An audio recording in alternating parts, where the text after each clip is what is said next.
হযরত মাওলানা শামসুল হক ফরিদপুরি রহমতুল্লাহি আলাইহি তাফসীরের কিতাবের মধ্যে লেখেন, উম্মতে মুহাম্মাদীদের জাহান্নাম থেকে বাঁচার মাধ্যম হলো মাদ্রাসা শিক্ষা ব্যবস্থা কায়েম করা।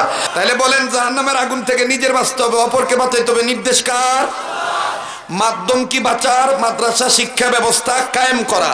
দুনিয়ার সমস্ত মুহাদ্দিসিনে কেরাম একমত হয়ে বলেন, উম্মতে মুহাম্মাদীদের জাহান্নাম থেকে বাঁচার পথ ও পদ্ধতি হলো 4টা। কথা বলেন, কয়টা? আবার কোন? আর একবার। এখন টের পাইবেন সারটিয়া মাদ্রাসার দরকার আসছে না নাই, এমনি টের পাইবেন। আবার বল, ওই যে দেখো দাও না, হ্যাঁ মোবাইল নামা। পাগলামি ছাগলামি, এই জন্য উত্তরবঙ্গে খুব কম আসতে চাই। উত্তরবঙ্গে ওয়াজ করতে খুবই ঝামেলা, খুবই ঝামেলা। আমাদের ঢাকা বাড়িগুলো নাই, ওয়াজ অল্প সময় করি, কিন্তু একেবারে মনে করেন ওলা আমাদের মজলি বড় বড় মাদ্রাসা, মানে বুঝনেওয়ালা ক্ষুধার্ত বেশি। আর উত্তরবঙ্গে খালি রং রং বেশি। কথা কয় না? রং রং বেশি না? রং রং বেশি। দেখবেন তো বাপ রে বাপ, একেবারে কি যে রং রং।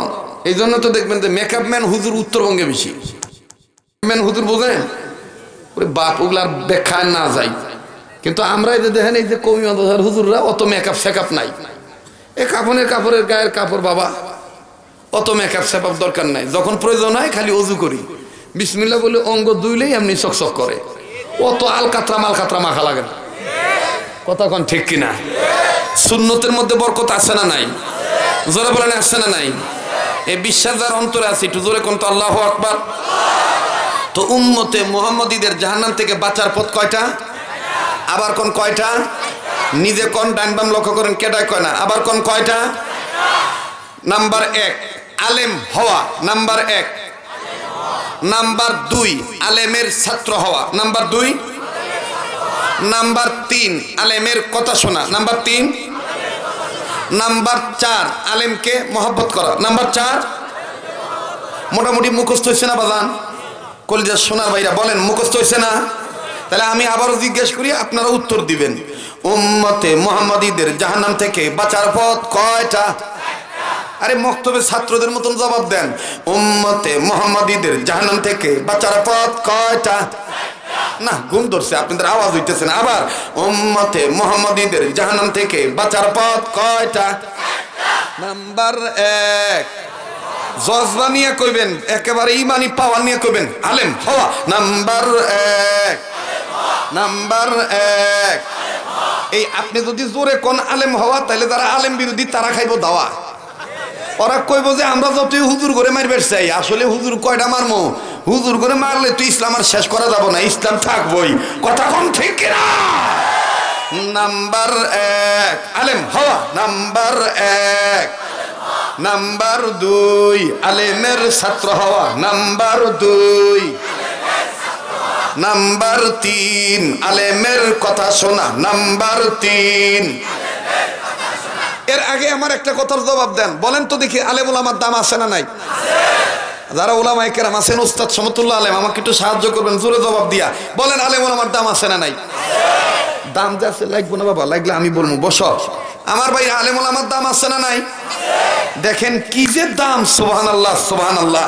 পারস্যর কবি আধ্যাত্মিক সাধক জালালউদ্দিন রুম রহমতুল্লাহি আলাইহি একদিন সমুদ্রের কিনারে দাঁড়াইয়া আল্লাহর আকাশের দিকে তাকাইয়া আল্লাহকে ডাক দিয়ে কয়, আল্লাহ তুমি আকাশ কি দিয়ে সাজাইছো আমার জানার বড় দরকার, জমিন কি দিয়ে সাজাইছো আমার জানার বড় দরকার। আল্লাহ আল্লাহ যদি একটু জানাইতে আল্লাহ, তাহলে আমি উম্মতে মুহাম্মাদীদের জন্য ইতিহাসের পাতায় সোনালী অক্ষরে লেখা রাখতাম। আল্লাহ আল্লাহ তুমি দুনিয়া কি দিয়ে সাজাইছো, জমিন আকাশ কি দিয়ে সাজাইছো, আমি তোমার কাছে একটু জানবার চাই। 40 দিন সাধনা করলেন। 41 দিনের দিন আল্লাহর ওলির কাছে আল্লাহ তাআলা এলহাম করলেন, এলকা করলেন, জবাব দিয়ে দিলেন। আল্লাহ বলে দিলেন, এই জালাল শোনো, আমি আকাশ কি দিয়ে সাজাইছি, জমিন কি দিয়ে সাজাইছি, শোনো শোনো। রৌনক বজমে সামারা আজ কাওয়াকিব করদাইব, রৌনক বজমে সামারা আজ কাওয়াকিব করদাইব, রৌনক বজমে জমিরা আজ উলামা করদাইব। এই জালাল, আমি আকাশ সাজাইছি সামারা তারকা দিয়া, আর জমিন সাজাইছি ওলামা ওলামায়ে কেরামদেরকে দিয়া। সুবহানাল্লাহ বলেন। ইন্নামা ইয়াখশাল্লাহ মিন ইবাদিহিল উলামা।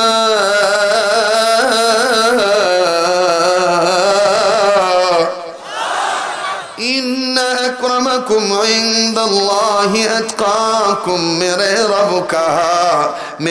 रब कहा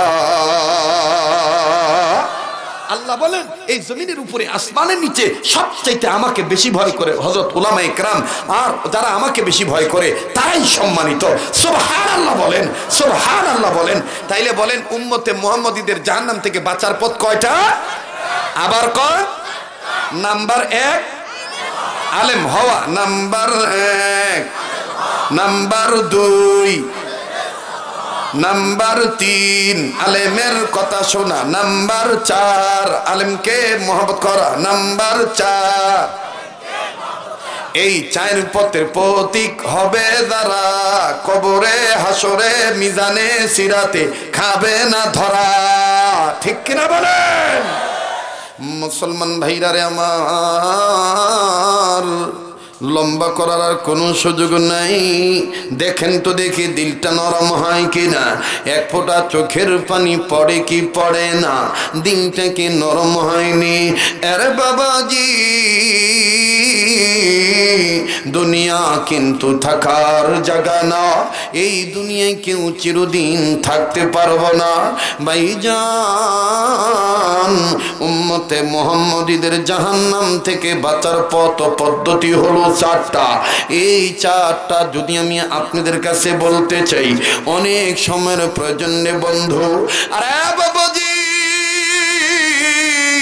4টা আমি বললাম না 3টা কথা আমি উলামায়ে কেরামের কাছে জমা দিয়ে গেলাম শুধুমাত্র 2 নম্বরটা আমি আপনাদের কাছে জানিয়ে দিয়ে যাই এরে বন্ধু ঘাবড়াবেন না মনে ভাববেন না হুজুর বুঝি আগের মতো 3 ঘন্টা 4 ঘন্টা লাগামহীন ভাবে চিল্লাচিল্লি করবে না রে বাজান না মূল সার নির্যাস যে বক্তব্য দেওয়া এটা কিন্তু প্রথম অধ্যায় হয়ে গেছে এখন শুধু বাজান দ্বিতীয় অধ্যায়টা বোঝার জন্য বলবো আমলের জন্য বলবো আরে বাবাজি আমার দিল বলে আজকের মাহফিলে দোয়া কবুল হয়ে যাবে এই ময়দানটার মধ্যে কে জানি আল্লাহর ওলি হয়ে বসে আছে ভাই গো আমি আপনি গুনাহগার হইতে পারি কিন্তু কে জানি আল্লাহর ওলি হয়ে বসে আছে আমার নাকটার মধ্যে কেমন জানি ওলি আল্লাহর গান পাইতেছি চেহারার নজর দিয়া চোখের নজর দিয়া যেদিকে তাকাই রে বন্ধু ওই দিকটাতেই কেমন জানি শুধু নূর আর নূর দেখতে পাচ্ছি আরে বন্ধু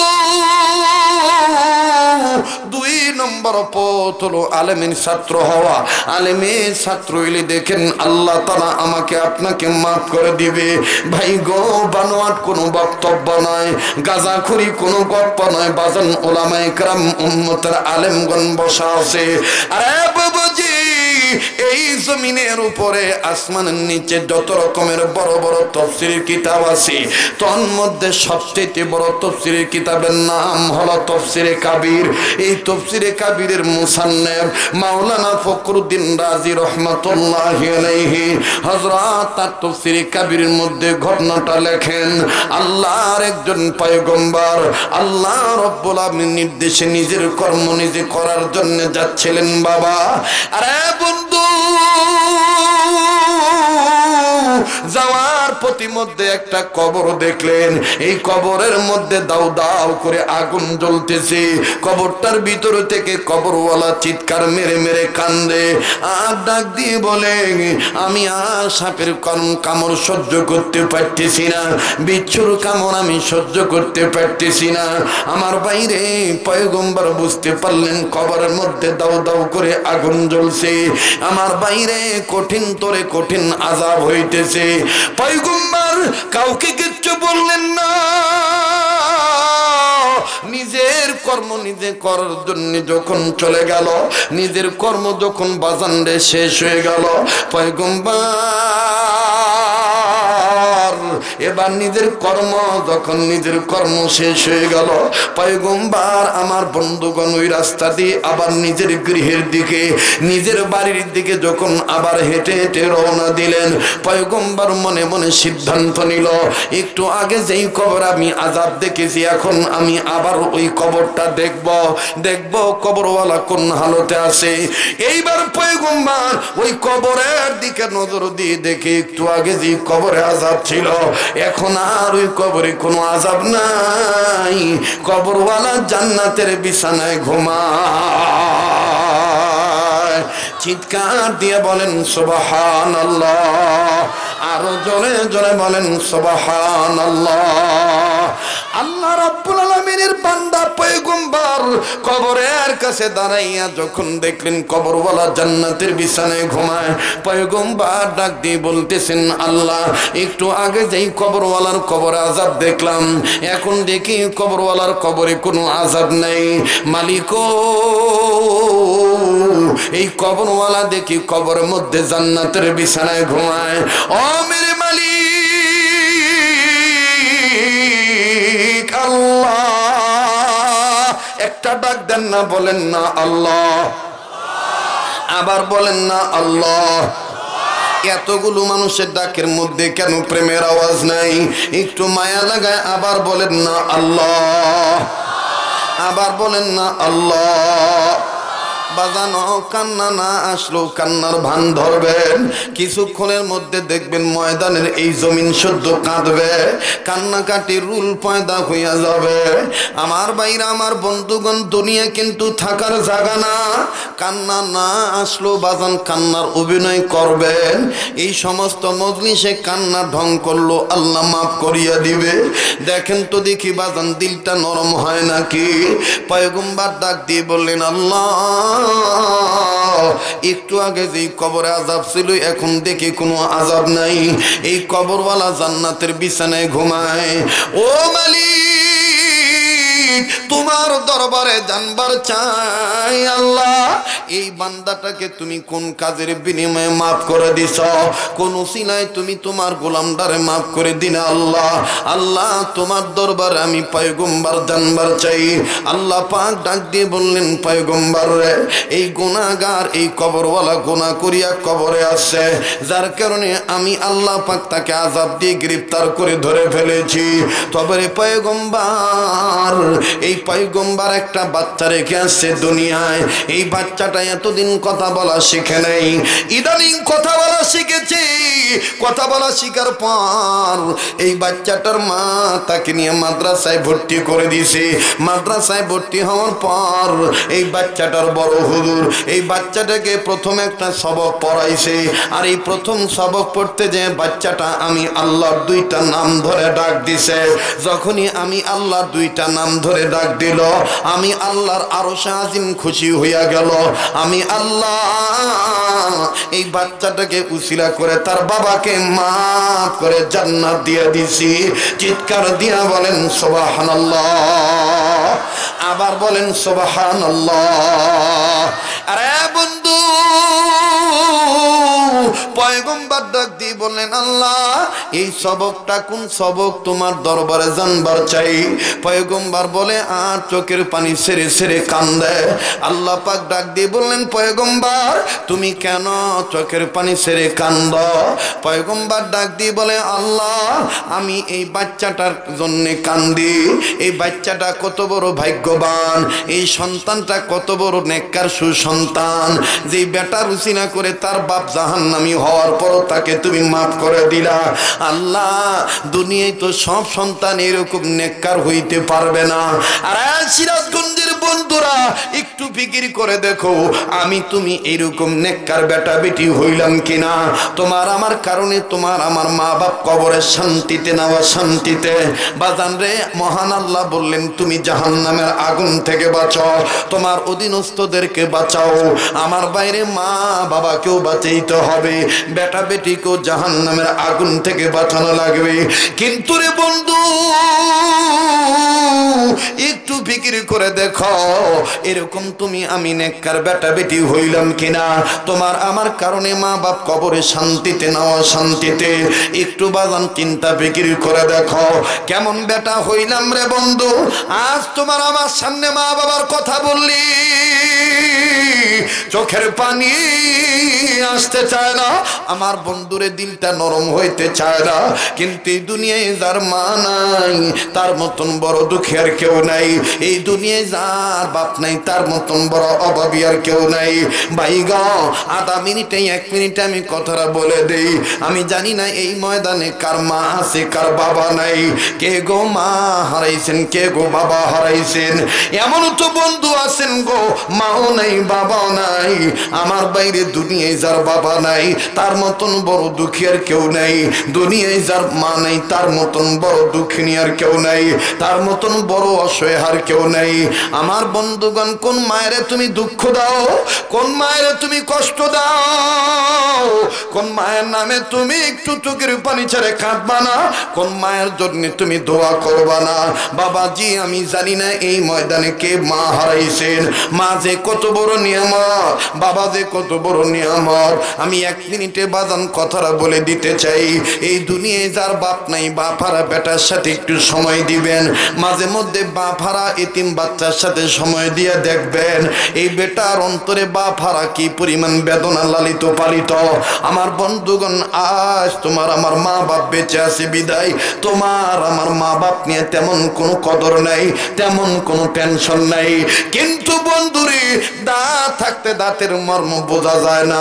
এই দাঁত যেদিন পরে যাবে সেদিন বুঝবা দাঁতের কি মর্ম। বাবাজি, আধা মিনিটে 1 মিনিটে কথাটা বলে দেই। ভাই গো, আমাদের বাংলাদেশের ম্যাক্সিমাম কওমি মাদ্রাসাগুলিতে লিল্লা বোর্ডিং এতিমখানা আছে, এতিম বাচ্চা আছে।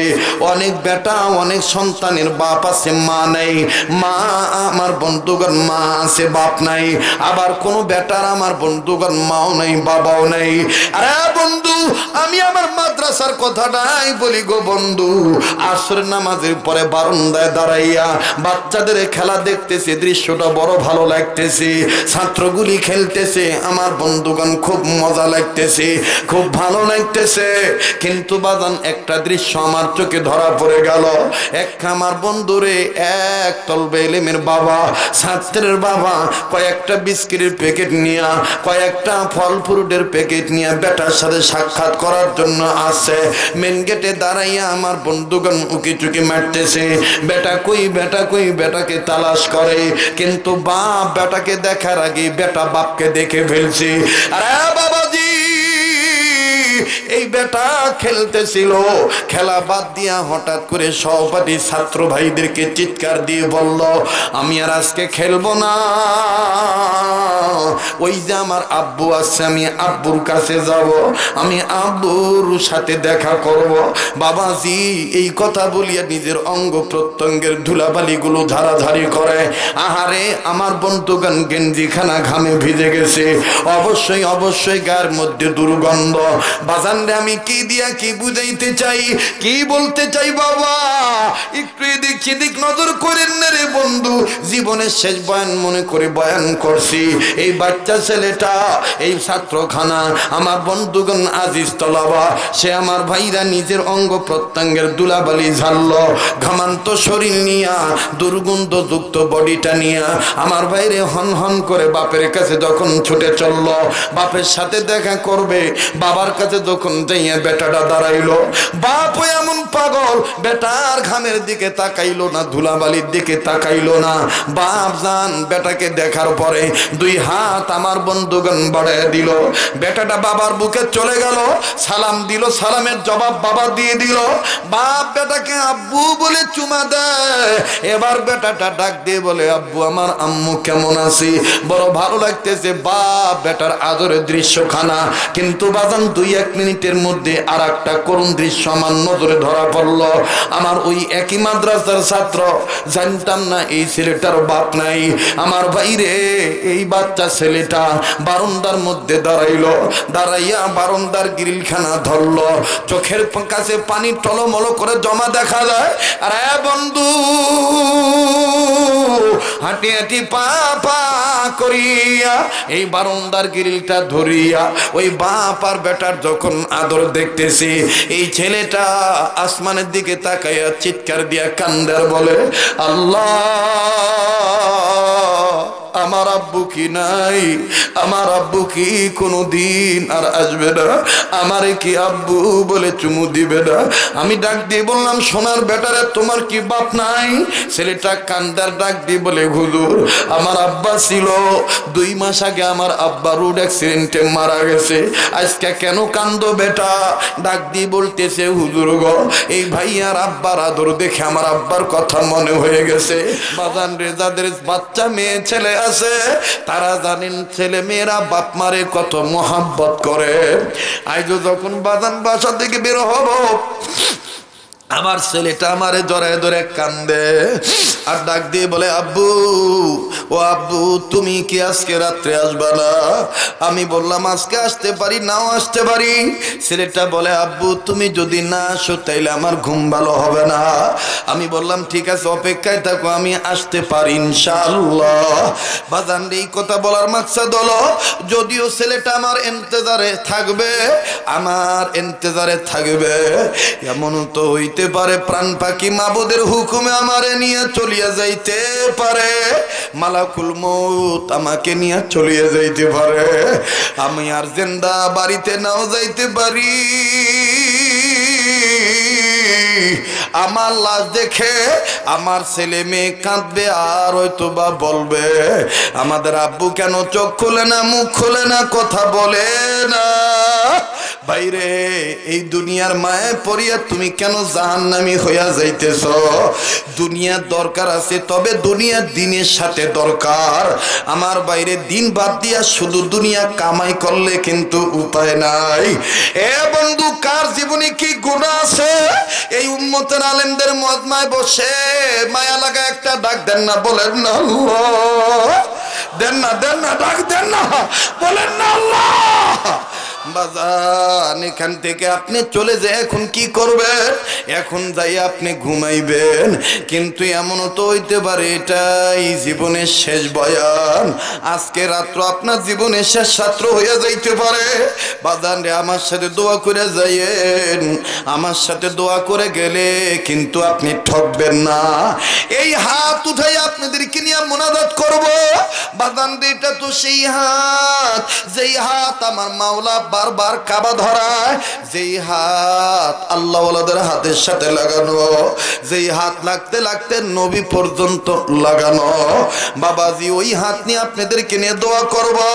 আমি জানি না কার মা আছে, কার বাবা নাই। এ বন্ধু, একটু ফিকির করে দেখে, আমি আপনি এইরকম নেককার বেটা বেটি হইছে কিনা? আমার আপনার কারণে মা বাপ কবরে শান্তিতে না অশান্তিতে। কেন আমি আপনি মা বাবার জন্য কাঁদবো না? আমার বাইরে আরবি প্রবাদ আছে, কামা তাদিনু তুদানো, যেমন কর্ম তেমন ফল। আজকে যদি তুমি আমি মা বাবার জন্য কান্দি, মা বাবার জন্য দান সদকা করি, মা বাবার জন্য দোয়া করি, তোমার আমার বেটা বেটিও তোমার আমার জন্য দোয়া করবে, কাঁদাকাটি করবে। আরে বন্ধু, আর লম্বা নয়, পয়গম্বর কান্দার ডাক দিয়ে বলে, ওগো আল্লাহ, আমি কান্দি, এই বাচ্চাটা কত বড় নেককার বাচ্চা, যেই বাচ্চাটার উসিলায় তুমি তার বাবাকে মাফ করিয়া দিছ। ও আল্লাহ, কি এমন সবক পড়ছে এই ছেলেটা, যেই সবকের উসিলা করে তার বাবাকে তুমি মাফ করিয়া দিয়েছ।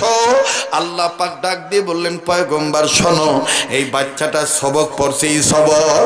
ও সিরাজগঞ্জের বাইরা, সারটি আগত আমার বাইরা, আমার বাবাজিরা, আপনারা তো আমার আত্মার মানুষ, আপনাদেরকে আমি বলতে পারবো না, আমি আপনাদেরকে সবকের কথা বলছি, বলবো, তবে আমার সাথে দোয়া করে যায়েন, দোয়া করে গেলে কিন্তু ঠকবেন না। এত করে বলার পর কেউ যদি চলিয়া যায়, তাদেরকে আপনি চলিয়া যাইতে দিবে, খবরদার ঠেকাইবেন না। আমার দিল বলে আজকের মাহফিলে দোয়া কবুল হয়ে যাবে, কারণ আমি দেখছি ওলামায়ে কেরাম কানছে, আমি দেখছি হাজী সাহেবেরা কানতেছে, আমি দেখছি কত যুবক চোখের পানি ছেড়ে মা বাবার প্রেমে কানছে। এ বন্ধু, এই কান্নাকাটি আল্লাহ ফেরত দিবে না। আমি মুসাফির মানুষ হইয়া ছোট্ট একটা আবদার করব। আমার বন্ধুগণ, আমার স্নেহের মাওলানা ফরদুজ্জামান মাহাদি হুজুর আপনাদের সম্মুখ পানি মাদ্রাসার জন্য অনেক কিছু চাইছে, আপনাদের সাধ্য মতন দান করছেন। আমি আপনাদের কাছে এরকম লম্বা চূড়া কোনো কালেকশন নয়, কালেকশনের বক্তা আমি না, কালেকশন আমি করতেও জানি না। তবে আমি মুসাফির হইয়া ছোট্ট একটা আবদার করব, অন্যান্য মাদ্রাসা ছাত্র শিক্ষকেরা আপনারা উঠবেন না, আপনারা বিশৃঙ্খলা করবেন না, পারলে দিবেন, না পারলে না দিবেন।